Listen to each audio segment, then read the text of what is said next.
الحمد لله نحمده ونستعينه ونستغفره ونؤمن به ونتوكل عليه ونعوذ بالله من شرور أنفسنا ومن سيئات أعمالنا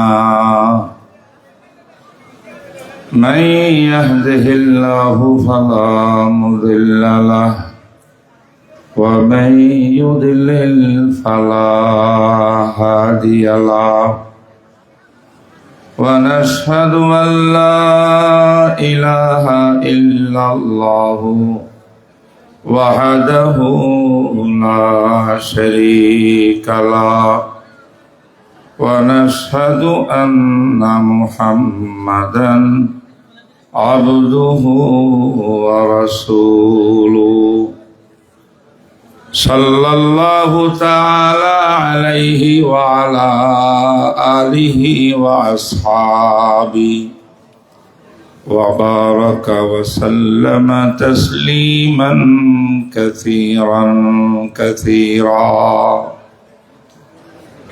أما بعد فأعوذ بالله من الشيطان الرجيم بسم الله الرحمن الرحيم ومن يطع الله والرسول فأولئك مع الذين أنعم الله عليهم من النبيين والصديقين والشهداء والصالحين وحسن أولئك رفيقا وقال النبي صلى الله عليه وسلم كن عالما أو متعلما أو متبعا أو محبا ولا تكن خامسا فتهلك أو كما قال النبي عليه الصلاة والسلام সবাই পড়ি আল্লাহুম্মা সাল্লি আলা মুহাম্মদ ওয়া আলা আলি মুহাম্মদ কামা সাল্লাইতা আলা ইব্রাহিম ওয়া আলা আলি ইব্রাহিম ইন্নাকা হামিদুম মাজিদ আল্লাহুম্মা বারিক আলা মুহাম্মাদিন ওয়া আলা আলি মুহাম্মদ كما باركت على إبراهيم وعلى آل إبراهيم إنك حميد مجيد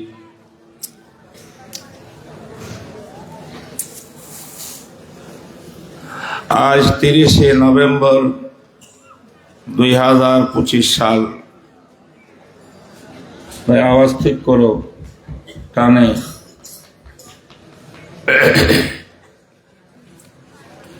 আজকে আমরা ফেনী পরশুরাম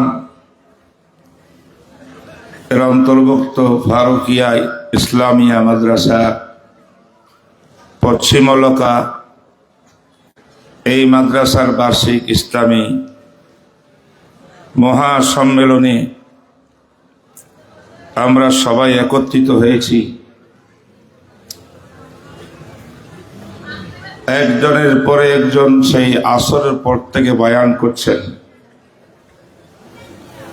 কিছুক্ষণের মধ্যে মাওলানা হাফিজুর রহমান কুয়াকাটা উপস্থিত হবেন। তার পূর্বে আমি আপনাদের খেদমতে আমার এলাকাবাসী মুরব্বীদের খেদমতে, আমার যুবক ভাইদের খেদমতে কোরআন হাদিস থেকে কিছু কথা পেশ করতে চাচ্ছি। কারণ এই মাহফিলগুলো অন্য কোনো উদ্দেশ্যে অনুষ্ঠিত হয় না। এই সমস্ত সম্মেলনের উদ্দেশ্য হয় কোরআন হাদিস থেকে দ্বীনের কথা বুঝা, জানা, আমল করার জন্য। কি বলে? আমি দেখতেছি আওয়াজ আসতেছে আমাদের বিল্ডিং এর বারান্দা থেকে। ওইখানে সব বন্ধ করে সবাইকে নিচে নামিয়ে দাও। বিল্ডিং এর উপরে কেউ থাকবে না, যাও। কই মাদ্রাসার কেউ নাই?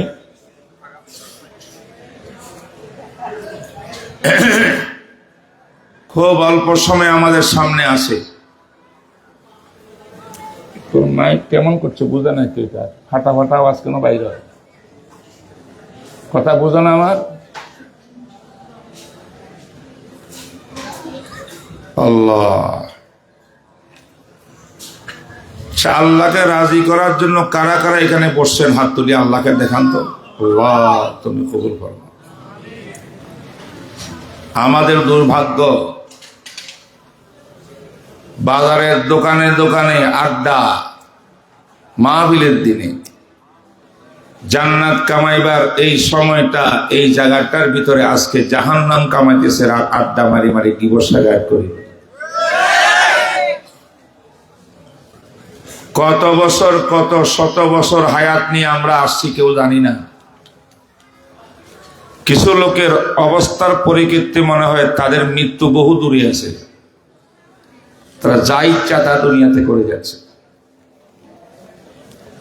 আজকে প্রয়োজন ছিল এমন একটা মাদ্রাসার এই মাহফিল, সমস্ত মানুষ, যুবক বৃদ্ধ সবাই আজকে বসিয়া ইখলাসের সঙ্গে কোরআন হাদিসের আলোচনা শুনবে। ঠিক না? ঠিক করে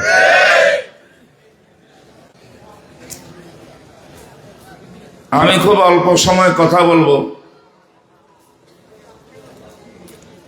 সারাদিন আমার মাথা ব্যথা। আজকে কথা আমি মাথা উঠে দেবে পেরেছিলাম।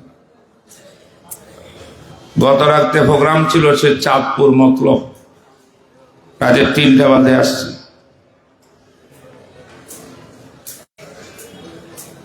আপনাদেরকে নিয়ে আজ জরুরি কিছু কথা বলবো। বর্তমান বাংলাদেশের অবস্থা শোচনীয়। এমন একটা পরিস্থিতি সামনে আসতেছে, জানি না আমরা আমাদের ঈমানের উপরে, আখলাকের উপরে, সত্যিকার কোরআন সুন্নাহর উপরে কতদিন, কতজন থাকতে পারবো। এমন এক তুফান আসতেছে। নির্বাচনের পরে এই দেশের অবস্থা কি হবে আমরা কেউ জানি না। সব বিষয়ে কোরআন হাদিসের আলোকে কিছু দিক নির্দেশনামূলক আলোচনা আমাদের শুনিয়া মাথায় ঢুকাইতে হবে। ঠিক না? ঠিক। বন্ধুগণ, কোরআনে কারীমের একটি প্রসিদ্ধ আয়াত আমি তেলাওয়াত করেছি।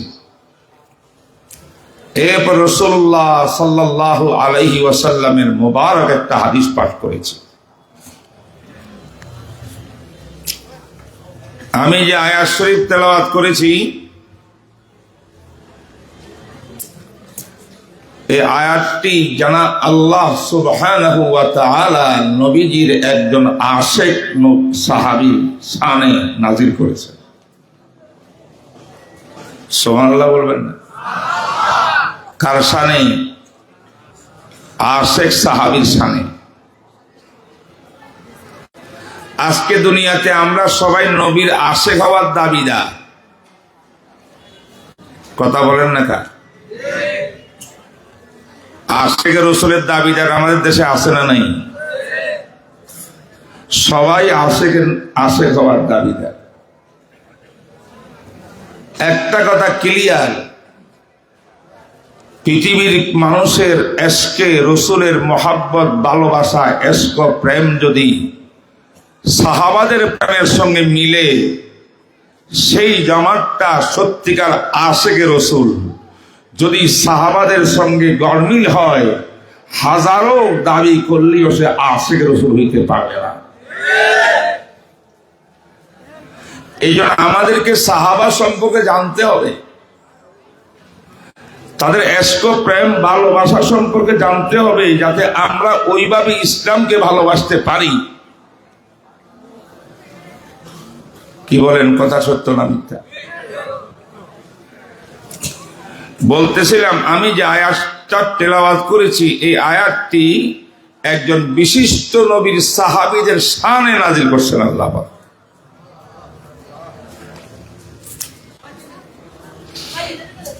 এই সাহাবীরা কে ছিলেন? তাফসীরের গ্রন্থের মধ্যে একাধিক সাহাবীর নাম এসেছে। তার মধ্যে একজন সাহাবী এসেছেন রাসূলুল্লাহ সাল্লাল্লাহু আলাইহি ওয়াসাল্লামের প্রিয় একজন যুবক সাহাবী হযরতে সাওবান মাওলা রাসূলুল্লাহ। সাওবান রাদিয়াল্লাহু তাআলা আনহুর শানে এই আয়াত নাযিল হয়েছে। আবার কারো কারো মতে হযরতে আব্দুল্লাহ ইবনে যায়েদ ইবনে আব্দ রাব্বিহি রাদিয়াল্লাহু তাআলা আনহুর শানে আয়াতটা নাযিল হয়েছে। ভাই আওয়াজ করিয়েন না প্লিজ, মাফ চাই, মাহফিলটা নষ্ট করিয়েন না, কেউ শব্দ করে মাহফিল নষ্ট করিয়েন না। হে যুবকরা, এখান থেকে সরে যাও, মাঠে বসো, বয়ান শুনুন। ভলান্টিয়াররা কোথায়? খুব জরুরি কথা বলতেছি, শুনেন, কাজে আসবে। আব্দুল্লাহ ইবনে যায়েদ ইবনে আব্দ রাব্বিহি এমন এক নবীর সাহাবী ছিলেন, যেই নবীর আলাইহিস সালাতু ওয়াস সালাম সাহাবীদেরকে নিয়ে বারবার মিটিং করতেছিলেন যে আল্লাহর বান্দা সাহাবা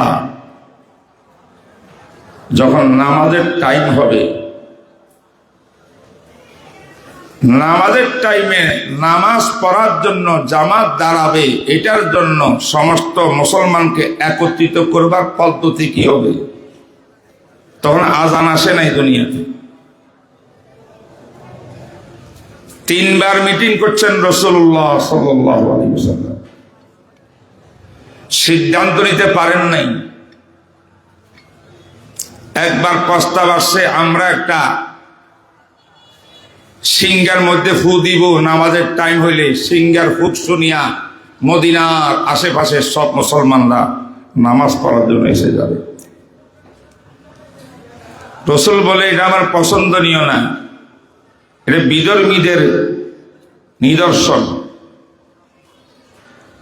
আবার প্রস্তাব আসলো, না, ঘন্টির মধ্যে ঠন ঠন করে আওয়াজ দেওয়া হবে, আওয়াজ শব্দ শুনিয়া সবাই নামার জন্য জমা হয়ে যাবে। রাসূল বললেন, এইটাও আমার পছন্দনীয় না, এটা আরেক ধর্মের কীর্ত কাহিনী, এটা আমি গ্রহণ করব না। এক সাহাবী বলে, ইয়া রাসূলুল্লাহ, নামাজের টাইমে আমরা একটু আগুন জ্বালাই দিব মসজিদের সামনে, আগুনের লিলিহান উপরের দিকে উঠতে থাকবে, আগুন দেখবে, সবাই দৌড়ে দৌড়ে আসিয়া নামাজে শরীক হয়ে যাবে। আল্লাহর নবী বললেন, নামাজ হইল জাহান্নামের আগুন থেকে মুক্তির পথ, এই নামাজের দিকে আবার আগুন জ্বালাইয়া আমি উম্মতকে ডাকবো না। সিদ্ধান্ত কিছুই হইল না, মিটিং শেষ। এই মিটিং এর ভিতরে সর্বকনিষ্ঠ পিছনে এই যুবক সাহাবী বসা ছিলেন, তার নাম আব্দুল্লাহ ইবনে যায়েদ ইবনে আব্দ রাব্বি।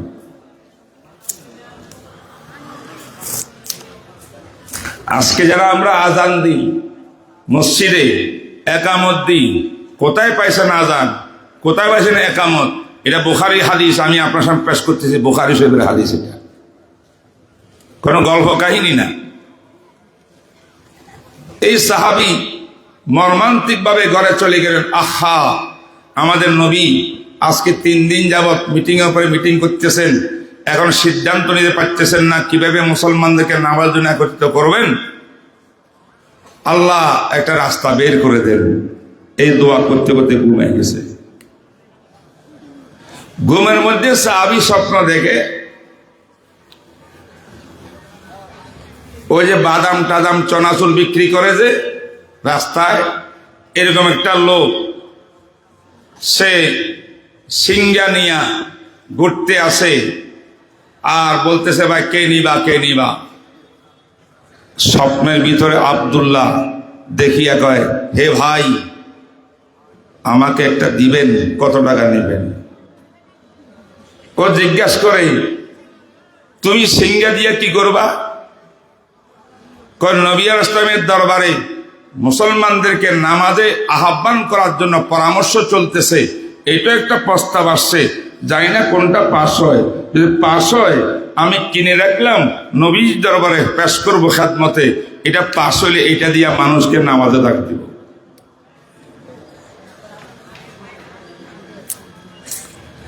এই লোকটা বলল, বন্ধু তোমাদের সিঙ্গার দরকার হবে না,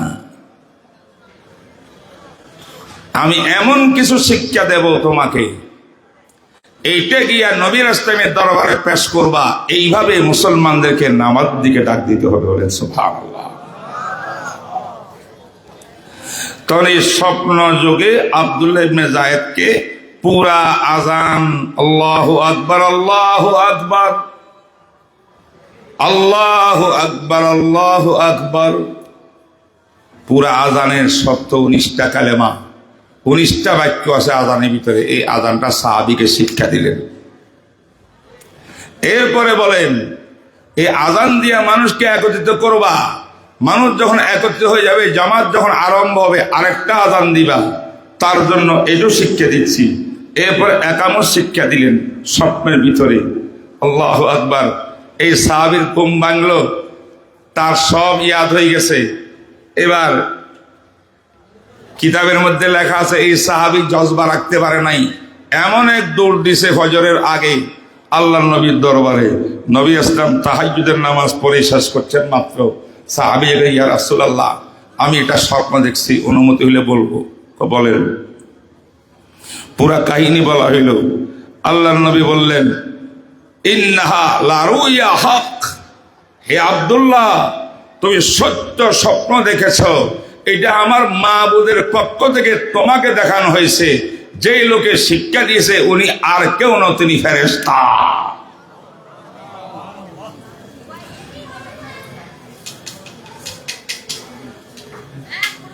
বেলালকে বলো, হযরতে বেলালকে এই আজান একামত গুলো তুমি শিক্ষা দিয়ে দাও সুন্দর করে। আর বেলালকে বলো, ইসলামের ইতিহাসের মধ্যে সর্বপ্রথম ওর আওয়াজ শব্দের দ্বারাই যেন ইসলামের নিদর্শন এই আজান একামতের আওয়াজ দেওয়া হয়।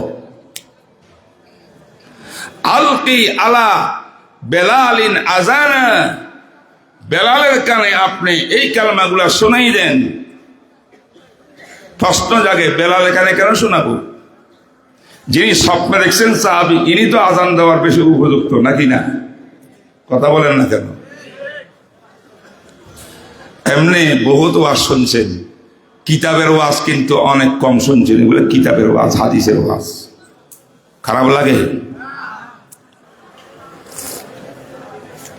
আজকাল ইউটিউবাররা কত বক্তার আবুল পাউল বক্তৃতা সাই করিয়া পয়সা কামায়। কোরআন হাদিসের সঠিক মর্ম তুলে দেওয়ার মতো জাতির কাছে এরকম সাদের সাচ্চা মানুষের অভাব।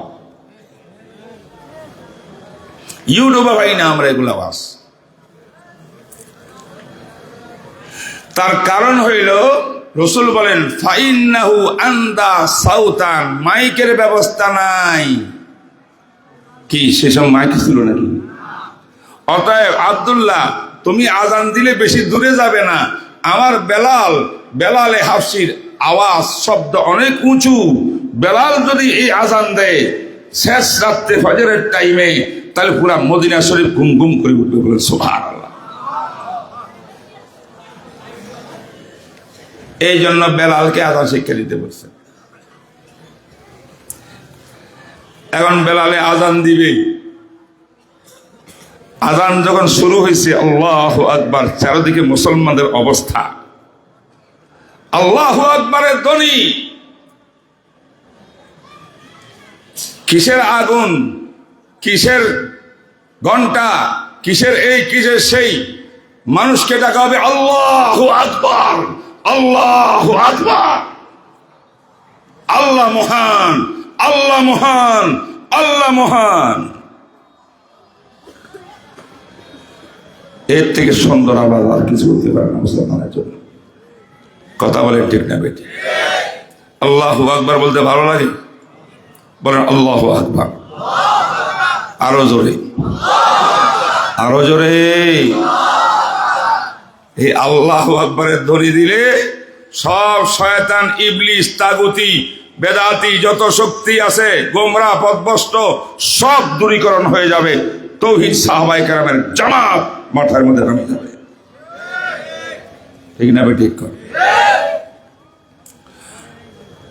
এই ছিলেন আব্দুল্লাহর পরিচয়। আমি এই দিকে আর যাচ্ছি না, কথা বলার উদ্দেশ্য হইল এই সাহাবী সম্পর্কে আয়াতটা নাযিল হয়েছে। এটা তাফসীর ইবনে কাসির, ইমাম কুরতুবী তাফসীরে কুরতুবীর মধ্যে ওনার নাম উল্লেখ করছেন। এবার শোনেন ঘটনাটা কি। কথা বুঝে আসছে আমার?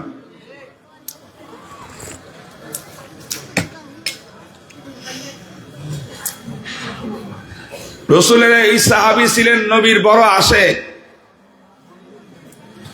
রসুলের আশেক সমস্ত সাহাবা রসুলের আশেক ছিল কি ছিল না? জোরে কইতে হবে। কেমন আশেক ছিল বলবো? একজন বিরাট বড় বিশ্ববিখ্যাত রাইটার, আলেম, তিনি এক বইয়ের মধ্যে লিখেছেন যে আমার আকীদা বিশ্বাস, কোরআন হাদিস পড়িয়া আমি যা দেখেছি, সিরাতুন নবী পড়িয়া, সাহাবাদের ইতিহাস পড়িয়া, ১৬ লক্ষ সাহাবার ভিতরে প্রত্যেকজন সাহাবা নবীকে এমন মোহাব্বত করতেন, প্রত্যেকেই তৈয়ার ছিল আল্লাহ আমার হায়াত আর কতদিন আছে আমি জানি না, 10 বছর, 20 বছর, 30, 40 বছর, যত জীবন আছে আমার জীবন কোরবান করে দিলাম। আমার জীবনের বিনিময় আমাদের নবী মুহাম্মদ রাসূলুল্লাহর 1 সেকেন্ড যদি হায়াত বৃদ্ধি হয়, আমার হায়াতটা নিয়া আপনি 1 সেকেন্ড আমার নবীর হায়াত বৃদ্ধি করে দেয়।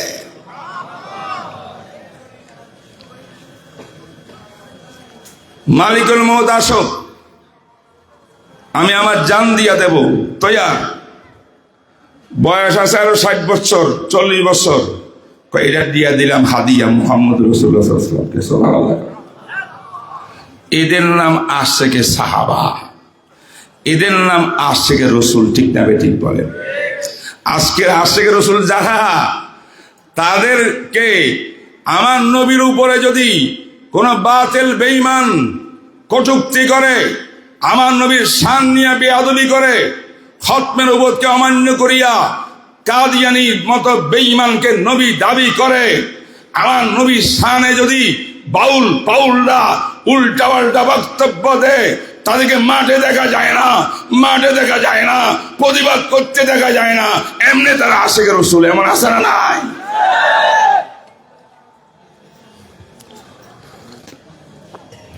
জিলাপি খাওয়ার সময় আশিকে রাসূল। মিলাদ শরীফে আজকে মিষ্টি দিব না জিলাপি দিব, আরে মানুষের ভিড়, আরে সুন্নত মিষ্টি খাওয়া আছে আছে না? পাথর খাওয়া সুন্নত, বাতিলের সামনে বুক পেতে দিয়ে লা ইলাহা ইল্লাল্লাহ তাকবীর দেওয়া সুন্নত।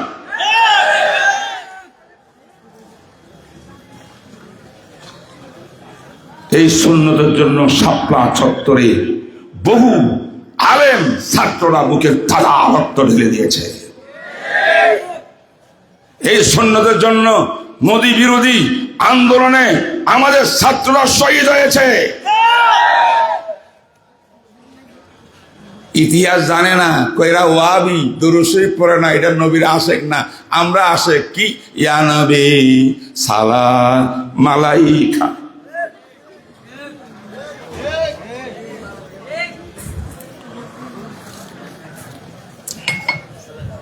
বন্ধু, নবীর জন্য যতই দাঁড়াই দাঁড়াই সম্মান জানাও, যত প্রশংসা নবীর করো না কেন, নবীর জীবনকে যদি বাস্তবায়নের রূপ দিতে না পারো, তুমি নবীর উম্মত হইতে পারবা না।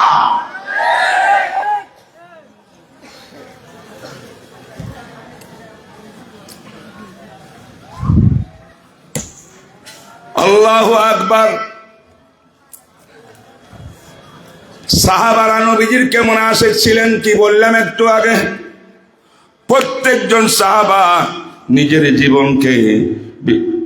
জীবন আল্লাহকে দিয়া, নবীকে গিফট করি হাদিয়া দিয়া, আমার নবীর জীবনের মধ্যে একটু বৃদ্ধি হইলে তারা তৈয়ার ছিল।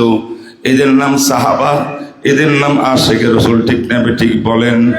যারা নাকি পুরা জীবন কোরবান দিয়া দেয়, সেই সাহাবীরা ময়দানে জিহাদের মধ্যে গিয়া নবীর জন্য, আল্লাহর জন্য জান দিতে, প্রাণ দিতে দ্বিধাবোধ করবে না।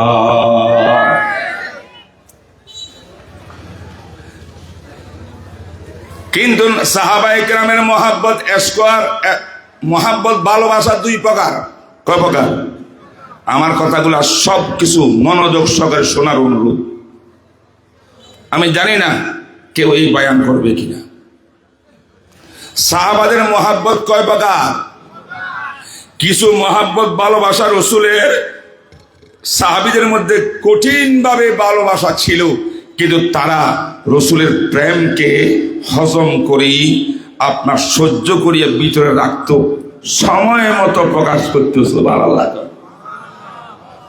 কথা কয় না। চলাফেরায় দেখে কই তার মধ্যে নবীর প্রেম টেম কিছু দেখা যায় না। কিন্তু যখন রসুল বলছেন আমি একজন সৈনিক, মুসালামে কাজ্জাব যে মিথ্যা নবুয়তের দাবি করেছে, তার কাছে একটা চিঠি লিখেছি, আমার এই চিঠি হাতে হাতে তার কাছে পৌঁছানো দরকার। কারা তৈয়ার আছো? মদিনার এক সাহাবী, যিনি খেজুর ব্যবসা করতেন, দেখতে শুনতে আলেমও না, কোন বড় কেউ না, কেউ চিন্ত না ভালো করে। ওই সাহাবী খেজুর খাইতেছিলেন নবীর সামনে দাঁড়াইয়া। নবী যখন চাইছেন, সঙ্গে করে আনা ইয়া রাসূলুল্লাহ, আনা ইয়া রাসূলুল্লাহ, আমি যাব মুসালিমা বেঈমানের কাছে আপনার চিঠি লইয়া। ইতিহাসের মধ্যে কি আছে জানেন? যখন আনা কইছে, আনা বলতে মুখের মধ্যে খেজুর আসিল না, ফুট করে এটা পড়ে গেছে, পড়িয়ে এক সাহাবীর গায়ে পড়ছে। সুবহানাল্লাহ কয় না? আরে নবীকে মহব্বত করেন? আশিক রাসূল এখানে আছেন কারা কারা? আল্লাহ তুমি তৌফিক দাও, কবুল করো। শোনেন প্রেমের কথা, শোনেন রসুলের প্রেমিকদের খবর। মানে এত জোরে সবার আগে সে আনা করেছে, মুখের খেজুর ফুট করে বাইরে চলে গেছে আরেক কানে। ওই সাহাবী হাসতে হাসতে কয়, কিরে তুমি তাড়াহুড়া করলে, খেজুরটা খাইয়া নিতা, তারপরে আনা বলতা। বন্ধু আমি ভয় পাইছি, আমার আগে কেউ কোনো আনা লাভবাহিক বলি দেখি না, আমি সবার আগে লাভবাহিক বলিয়া আমি জানি মুসাইলামে কাজ্জাবের কাছে চিঠি নিয়ে গেলে আমাকে হত্যা করবে, জবাই করবে, টুকরা টুকরা করে দেবে। আমি নবীর খতমে নবুয়তের জন্য, নবীর শানে আমাকে টুকরা টুকরা করাইবার জন্যে আমি প্রস্তুত রয়েছি। আমি চাই নাই আমার আগে অন্য কোনো সাহাবী বলবে, তাই আমি তাড়াহুড়া করেছি।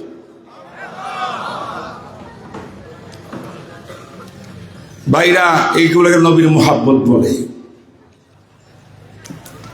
নবীজি সেখানে লিখছিল, হে কাফের মুসাইলামা, তোর কথা তো মানি না, আমি মুহাম্মদুর রাসূলুল্লাহ, আমি শেষ নবী, আমার পরে আর নবী নাই। তুই যদি দাবি করস তুই কাফের, তুই জাহান্নামী, তুই কাজ্জাব, তুই মালউন, লানাতের গান্ডি তোর মাথার মধ্যে। কে লিখেছে? মুহাম্মদুর রাসূলুল্লাহ সাল্লাল্লাহু আলাইহি ওয়াসাল্লাম লিখেছে। বলেন তো, এত বড় সৈন্য নিয়ে আসে নবীর দাবি করে বাদশা হইয়া বসে রয়েছে বনু হানিফা, মুসাইলামা, এর কাছে যদি যে যাবে, এই আপনার চিঠি আমাদের নবী দিয়েছেন, এটা দেখা মাত্র যখন দেখবে কাফের কাজ্জাব মিথ্যুক বললে এর গোড়া রাখবো নি, এটা জানিয়া চলে গেছে। শেষ পর্যন্ত লম্বা কথা, আমি ওদিকে যাওয়ার ইচ্ছা ছিল না, প্রেম দেখাইছি রসুলের প্রেমিক কেমন ছিলেন। সেই জায়গাতে যাওয়ার পরও চিঠি যখন লইছে, সে জিজ্ঞাসা করে, এই বেটা তুই আমাকে নবী মানসনি? মিথ্যা নবী কি বলে? নবী সাহাবীকে বলে, তুমি আমাকে নবী মানো কিনা? তোমার নবী তো দেখা যায় আমার মানে না, তুমি মানো? যেখানে আমার নবী মানে না, আমি মানার তো কোনো প্রশ্নই আসে না, তুই কিসের নবী? তুই তো মিথ্যু কাঁচা। এবার কয়, পিছন দিকে তাকা, জল্লাদ বাহিনী তলোয়ার নিয়ে দাঁড়ানো তোকে হত্যা করার জন্যই। আরে কয়, আমাকে পিছন দিকে কি তাকাইবা? তাকাতে বলবা আমরা বদরের ময়দানে জিহাদ করে এসেছি, ওহদের ময়দানে শহীদ হয়ে আসছি, আমাদেরকে কোন বাতিল বেঈমানের তলোয়ারের ভয় দেখাইয়া লাভ হবে না। এবার জল্লাদকে বলছি, জল্লাদ কাম বানাই দে। জল্লাদে আসিয়া এক কোপ দিছে, হাতিটা ছিট করি ছিঁড়ি হয়ে গেছে একদিকে। সুবহানাল্লাহ। এবার মনে করছে ঠান্ডা হয়েছে, সাহাবী ঠান্ডা হয়ে গেছে, হাতিটা তো বিচ্ছেদ হয়ে গেছে শরীর থেকে। এবার এখন কি খবর, আমার নবী মানুষ কিনা? কি বলে, মা কানা মুহাম্মাদুন আবা আহাদিম মির রিজালিকুম ওয়ালাকির রাসূলুল্লাহি ওয়া খাতামান নবিয়্যিন। আল্লাহু আকবার। কোরআন শরীফের ওই আয়াত তেলাওয়াত করে দিয়েছে, যে আয়াতের ভিতরে আল্লাহ পাক সুস্পষ্ট আমাদের নবীজিকে খাতামুন নবিয়্যিন বলেছে। এবার জাল্লাদকে ওরা দিয়েছে আর এক কোপ মারছে, এখানে হাত এটাও ছিঁড়ে গেছে, দুই হাত নাই, গোড়ালিটা আছে। এবার এখন কি কবি? আমাকে নবী মানুষ। মা কানা মুহাম্মাদুন আবা আহাদিম মির রিজালিকুম ওয়ালাকির রাসূলুল্লাহি ওয়া খাতামান নবিয়্যিন। আল্লাহু আকবার, আল্লাহু আকবার। ও আমার ভাইরা, এই সময় বেঈমান মুসাইলামা কাযযাব ওয়ারাদ দে তার জল্লাদকে, এই বেটা হবে না, মুহাম্মদের মদ খাইয়ে আসছে, মুহাম্মদ ছাড়া কিচ্ছু বুঝে না, আমাকে নবী মানে না, অতএব হাত পাও কাটলে হবে না। পাও কাটা হয়েছে, এই পাও কাটা হয়েছে, এই হাত কাটা হয়েছে, এই হাত কাটা হয়েছে, খালি কোরআন পড়ে, কোরআন পড়ে। খাতামুন নবিয়্যিন, নবী শেষ নবী, তুই বেঈমান, তুই কাযযাব। অবশেষে এই মুসাইলামায় বলল, হে দাজ্জাল, তার গর্দন উপরে ছুরি চালাই দে।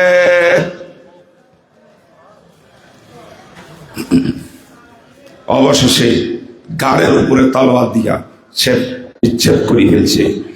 এরা হলো নবীর আশেক, ঠিক না ঠিক বলেন?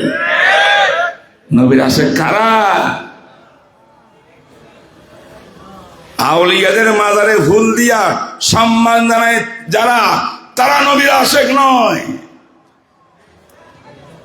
এইভাবে জান দিতে পারে নবীর জন্য, তারা নবীর আশেক।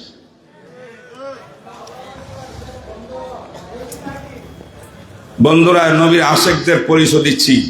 এবার আসেন আয়াতের তাফসিরে। মনে আছে আমার কথা না? নাই। সাহাবীরা কয় প্রকার ছিলেন? দুই প্রকার। এক প্রকার এশক প্রেমকে হজম করে রাখতো, বেশি লাফালাফি করতো না, দেখাইতো না, প্রয়োজন মোতাবেক কাজ করতো। যেমন এই সাহাবী, বলেন সুবহানাল্লাহ। তার নাম হাবিব ইবনে যায়েদ ইবনে আসিম রাদিয়াল্লাহু তাআলা আনহু। সন্ন্যাস করে শহীদদের মধ্যে লেখা আছে তার নাম। কিন্তু কিছু কিছু সাহাবী আছে, মোহাব্বত আর প্রেম হজম করতে পারতো না, খালি লাফাইতো। রসুলের প্রেম পাগলের মতো হয়ে যায়, আধা পাগল মরজু। সুবহানাল্লাহ করবেন না?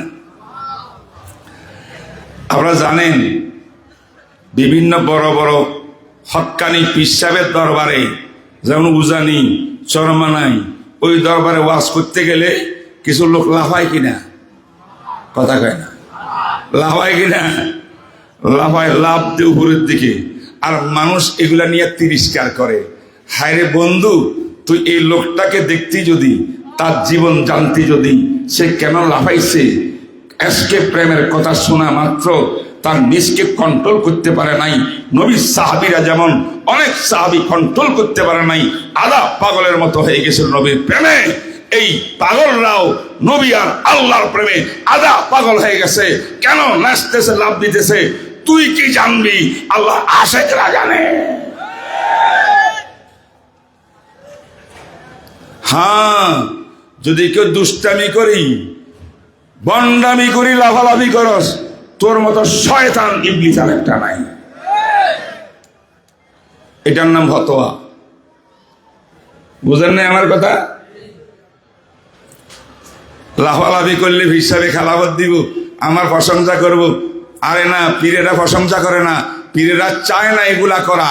যে নিজে কাবু করতে পারে না, হজম করতে পারে না, সে লাভ দিলে আপনি করবেন তাকে। তারে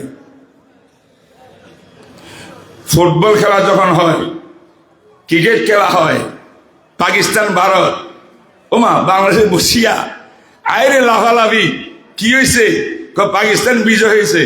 আরেক দল লাফায়, কি হয়েছে? ভারত বিজয় হয়েছে। হে ভারতপন্থী, এ পাকিস্তানপন্থী। একজন তো রাগে আসিয়া লাথি মারি টেলিভিশন ভাঙ্গি সুরমান করে ফেলেছে। আসেনি এই পাগলের দল? এগুলা খেলার প্রেম, খেলার পাগল। আর আল্লাহর ওলিরা আল্লাহর পাগল।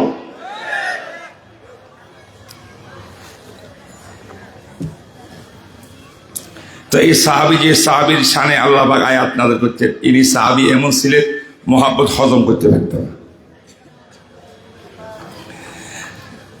আল্লাহর নবীকে যেমন মহব্বত করতেন প্রাণের থেকে বেশি, এই সাহাবীর মা ছিলেন আম্মা, আম্মা জানকে মহব্বত করতেন।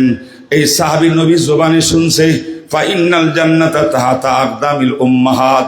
ও আমার উম্মত, তোমার জান্নাত কিন্তু তোমার মায়ের পায়ের নিচে। একদিকে মায়ের সম্মান, মায়ের মহব্বত, আরেকদিকে মদিনা মুনাওয়ারায় রাসূলের মহব্বত। কিছু টাইম নবীর সামনে বসে থাকেন, পাগলের মতো নবীর চেহারার দিকে তাকাই থাকেন। আল্লাহু আকবার। আল্লাহ নবী যখন করে চলে যান, এই সাহাবী এক দৌড় মারিয়া নিজের বাড়ির মধ্যে চলে যান, মদিনার পাশে। কেন? বাড়ির মধ্যে আম্মাজান আছেন আম্মার খেদমত করার জন্য। আম্মাজানের খেদমত করতে গেলে আম্মাজান বলে, বাবা কি খাইছো না খাইছো, তোমার চেহারার দিকে মনে হয় পুরা দিন তুমি কিছু খাও নাই, আসো খানা রেডি, একটু খাও, মায়ের সামনে বসিয়া খাও।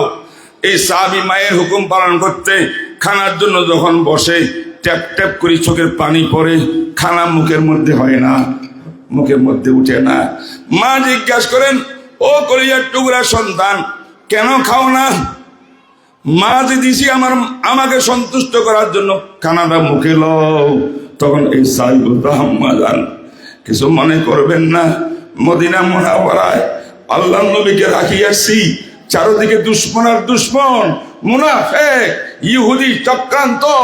আমি জানি না আমার রাসূলের ঘরে খাবার দাবার আছে কিনা। মনে হয় আমার নবী পানি আর খেজুর ছাড়া আর কোনো খানা পাচ্ছেন না। আমার মাহবুব আজকে পানি দিয়া পিপাসা নিবারণ করে, খাইতে কিছু পায় না। আমি আপনার সন্তান নবীর আশে হইয়া খানা কেমনে খামো? বুঝলেন না? বুঝতে পারছেন? খানা হজম হয় না কেন বলে না? আল্লাহর নবী খানা খাইছেন কিনা উনি জানেন না। রাত্রে ঘুমাইতে যায়, একটু কায়ুল্লা করে ঘুমায়া আবার উঠে যায়, উঠিয়া যায় নামাজ বিছায়া জিকির করে, নামাজ পড়ে, দরুদ শরীফ পড়ে। মা বলে, বাবা একটু ঘুমাও। মা চেষ্টা করছে, ঘুম আসে না। কেন ঘুম আসে না? এই জন্য ঘুম আসে না, আমার নবীজি ঠিক মতো ঘুমাইতে পারলেন কিনা এটা আমি জানি না। যদি নবীজির উপরে কোনো শত্রু বাহিনী রাতে হামলা আক্রমণ করলো, নবীজির কোনো ক্ষতি করে ফেললো, আমি ঘুমাই রইলাম, এটা কেমন প্রেম, কেমন ইশক, কেমন মহব্বত? সুবহানাল্লাহ বলবেন না? আসেনি এমন আশেক দুনিয়াতে, এখন বাংলাদেশে দেখা যায়।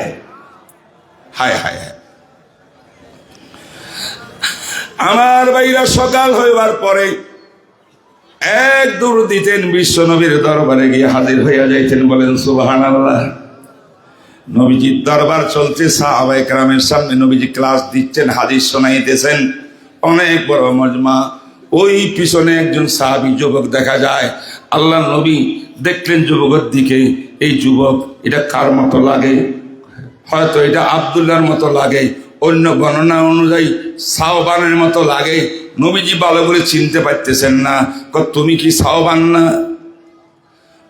সাহাবী কল লাব্বাইকা ইয়া রাসূলুল্লাহ।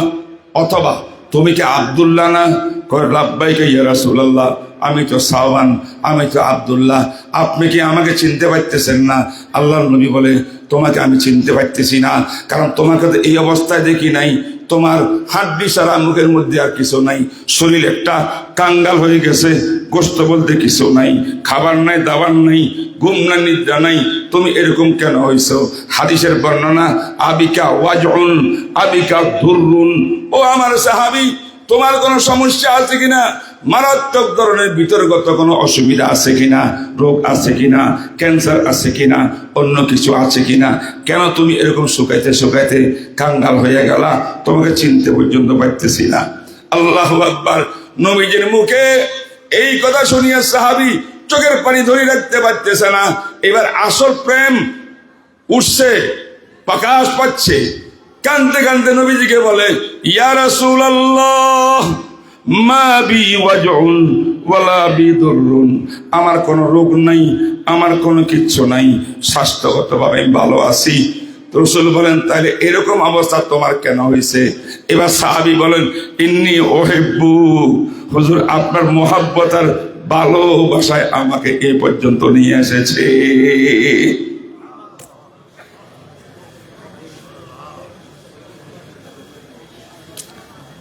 বুঝতে পারতেছেন? আল্লাহ নবী এক পর্যায়ে বললেন, অন্য হাদিসে আছে, এক সাহাবী বলেন, ইয়া রাসূলুল্লাহ মাতাস সাআ, হুজুর কিয়ামত কবে হবে? একটু আমাকে যদি বলতেন আমি একটু ভালো করে প্রস্তুতি নিতাম। আল্লাহ নবী কন, মাযা আদাত লাহা, কিয়ামতের জন্য তুমি কি প্রস্তুতি নিয়েছ? সাহাবী বলেন, হুজুর অনেক নামাজ, নফল নামাজ আমার কাছে নাই, এশরাকের নামাজ নাই, আউয়াবিন তেমন বেশি নাই, জিকির আজকারের ফজিলত খুব বেশি নাই, আমি সাধারণ মানুষ। কিয়ামতের তৈরির জন্য আমার কাছে উল্লেখযোগ্য কিছু নাই। একটা জিনিস আমার কাছে আছে, ইন্নী উহিব্বুকা, আমি আপনার নবীকে মহব্বত করি। বলেন সুবহানাল্লাহ। আল্লাহ নবী কি বলছে জানেন? আল্লাহ নবী কয়, আলমার উমা মান আহাব্বা। আল্লাহ নবী বলেন, ও সাহাবী পেরেশানির কোনো কারণ নাই, সত্যি সত্যি মোহাব্বতই আমাকে করেই থাকো। আমার আল্লাহ সিস্টেমটা হইল, যেই ব্যক্তি দুনিয়াতে যাকে মোহাব্বত করবে তার সাথে হাসর নসর হবে। হাদিস শরীফে কি আছে জানেন? ভাই মাইক, এটা আমার গলা খারাপ করতেছে, তোমরা মোবাইল টিপো। কোথা তোমাদের লোক? তুমি বুঝতেছো না আমার আওয়াজ? শয়তানি করে রাখছে এই গাড়ির ভিতরে। লক্ষ্য করেন, মনে আসেনি আমার কথা? কথা কই না। রাসূল বলেন, যে দুনিয়াতে যাকে ভালোবাসবে তার সঙ্গে জান্নাতে যাবে, হাসর নসর হবে। বলে সুবহানাল্লাহ কোন? আমি জিজ্ঞাসা করতে যাই, তাইলে আমরা কালকে ভালোবাসা দরকার? আল্লাহওয়ালাকে। বলেন একটু জোরে, আল্লাহওয়ালাকে ভালোবাসতে হবে, ঠিক না বেটি? ইয়া আইয়ুহাল্লাযীনা আমানুত্তাকুল্লাহ ওয়া কুনু মা'আস সাদিকিন। হে আল্লাহর বান্দারা, আল্লাহকে ভয় করো, আল্লাহকে ভয় করো, মুত্তাকি আল্লাহওয়ালার সঙ্গে থাকো। বলেন সুবহানাল্লাহ। ওই সাহাবী বল, হুজুর আপনার মোহাব্বত আমাকে এই অবস্থা করছে। নবীজি বললেন, এটা ভালো কথা, মোহাব্বত করলে তো তোমার সুখবর আছে। নবীজি বলেন, সাহাবী বলেন, ইয়া রাসূলুল্লাহ আমি এটার জন্য টেনশনে নাই, এটার জন্য কোনো আমার টেনশন নাই। আমি ঘরের মধ্যে যাই আম্মার খেদমত করি, আম্মার খেদমত শেষ হইলে সকাল সকাল আপনার দরবারে আসি। আপনার দরবারে আসিয়া আমি যখন আপনার চেহারায় আনোয়ারের দিকে তাকাই, সারা রাতের কষ্ট, না খাওয়ার কষ্ট সব আমার শেষ হইয়া যায়। এই মহব্বত, ভালোবাসা। এবার সাহাবী এমন এক প্রশ্ন উঠাইলেন নবীজির সামনে, যে প্রশ্নের উত্তরে আয়াত নাযিল হয়েছে। সুবহানাল্লাহ।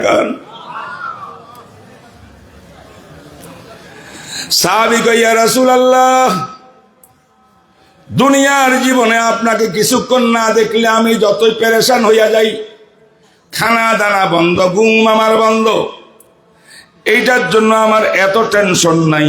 কারণ সকাল বেলায় আসিয়া আপনার দরবারের মধ্যে আসি, যখন আমি বসে যাই, আপনার চেহারা দেখলে আমার সব কষ্ট মোচন হইয়া যায়। কিন্তু আমি একটা জিনিস লইয়া বড় টেনশনে আছি, এই পর্যন্ত এই প্রশ্নের উত্তর আমাকে কেউ দিতে পারে নাই। সুবহানাল্লাহ। আমি একটা টেনশনে আছি ইয়া রাসূলুল্লাহ। রাসূল জিজ্ঞাসা করলেন, কিসের টেনশন তোমার? বলেন, হুজুর, মাউতাকা ওয়া মাউতি। সুবহানাল্লাহ। হাদিসের ভাষা হইল আপনার মৃত্যু আর আমার মৃত্যু, এই নিয়ে আমি টেনশনে আছি। কথাটা বুঝছেন কি? আমার দেশে কিছু লোক আছে, নবীজি মরে না, নবীজি মরে নেই, তো যদি রসুল ইন্তেকাল না করিয়া থাকেন, তাহলে কি জীবিত নবীকে কবরে দিয়ে দিছে নাকি? সাহাবারা কোরআন কি ইন্নাকা মাইয়িতুন ওয়া ইন্নাহুম মাইয়িতুন, অবশ্যই অবশ্যই হে নবী, আপনার উপরে মৃত্যু আসবে, আল্লাহর নির্ধারিত। সাহাবারাও দুনিয়ার মানুষের মৃত্যুবরণ করবেন, তবে এটা আমাদের কথা। হাদিসের ভাষ্য মোতাবেক আপনার মৃত্যু আর আমাদের মৃত্যুতে আসমান জমিন পার্থক্য। আপনি মৃত্যুবরণ করবেন, তারপরে কবর শরীফে রওজায় চলে যাবেন। রওজা যাওয়ার পরে আল্লাহ পাক মেহেরবানিতে আমার নবীকে হায়াতুন নবী, জিন্দা নবী বানাই দিবেন। কবরে আমাদের নবী হায়াতুন নবী কিনা বলেন? আমার নবীর হায়াত নাই, জীবন নাই। বারজাকি জীবন, কবরের জীবন, দুনিয়ার জীবন, কবরের জীবন, একটু ব্যবধান আছে, সেদিকে আমি যাব না। তো আমার নবীর উপরে মৃত্যু এসেছে, মৃত্যুর পরেই আমার নবীকে সাহাবায়ে কেরাম রওজাতে দাফন করেছেন। দাফন করার পরে কবরের মধ্যে, রওজার ভিতরে আল্লাহ পাক সমস্ত নবীদেরকে জীবিত করে দিয়েছেন। কথা বুঝতে পারছেন বন্ধুরা?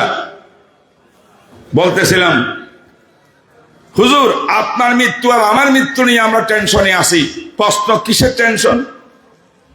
এবার শোনেন, আয় সাহাবী আশিকে রাসূল কি বলে, হুজুর, আপনি যদি যেদিন মৃত্যুবরণ করবেন, দুনিয়ার থেকে বিদায় নিয়ে যাবেন, আল্লাহর পেয়ারা হয়ে যাবেন, আল্লাহ পাক আপনার জন্যে পরকালে জান্নাতুল ফিরদাউসে আলা মাকাম দিয়ে রাখছেন। বলেন সুবহানাল্লাহ।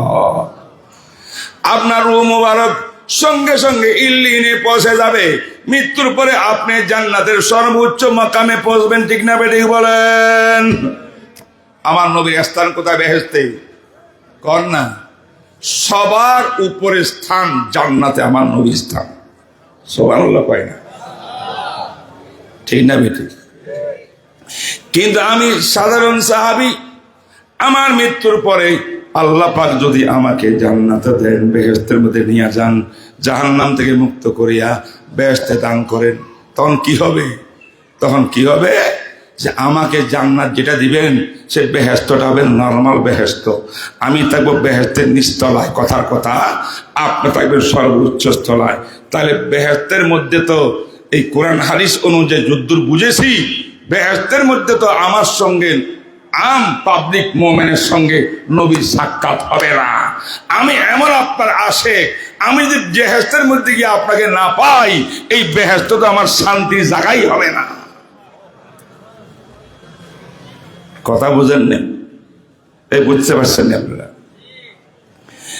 এই সাহাবী এই বক্তব্যে দ্বারা একটা প্রশ্ন তুলে ধরলেন। প্রশ্নটা হইল এই যে, মোমেন যারা আছেন, আমরা ইমানদার কারা কারা? ইনশাআল্লাহ হাত তুলিয়া দেখান। আল্লাহ তুমি কবুল ফরমাও, আল্লাহ তুমি কবুল ফরমাও। বলেন, যারা আমরা মোমেন, ইমানদার, আমাদের মনে মনে একটা আকাঙ্ক্ষা, আল্লাহ ইমানের বদৌলত নবীজির সুপারিশে আমাদেরকে যদি জান্নাত দেন, বেহেশত দেন, আল্লাহ বেহেশতের মধ্যে আমাদের নবীজিকে পাবো কিনা, এই প্রশ্ন জানার দরকার আছে না নাই? কার কার দরকার?